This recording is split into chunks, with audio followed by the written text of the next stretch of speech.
Parece que realmente chega o outono, así que mellor que disfrutar das actividades do Liceo de Ourense. Esta é a programación para Ourense día a día. Esta semana vai haber moito cine no Liceo. Da man da Fundación Carlos Velo teremos o sexto foro Carlos Velo. A ponente será Laura Gardos Velo, neta do cineasta, que falará neste ciclo, ou nos falará coa proxección de varios documentais e películas con un título que leva Velo fala de Velo.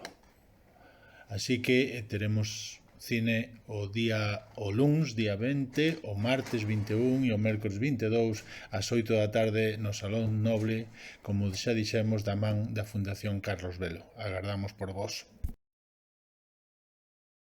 Xa para rematar a semana, o venres, teremos un recital de piano a cargo de Arabel Moráguez, que nos fará unhas transcripcións para piano de Bach, Schumann, cos preludios do segundo libro de Debussy.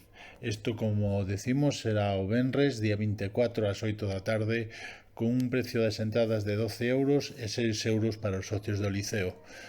Outra boa oportunidade de disfrutar de boa música arredor do piano do Liceo. Tamén poderemos disfrutar esta semana da exposición que inauguramos hai uns días el arquitecto Maximiano Hijón e a súa relación co pintor Constantino López Corona. Dous personaxes moi importantes, dous personaxes descoñecidos para a cidade de Ourense, pero que tuveron a súa importancia en Ourense e tamén no Liceo de Ourense, alá por os anos 1857-58. Unha boa oportunidade para coñecer a historia de Ourense do Liceo nesta exposición.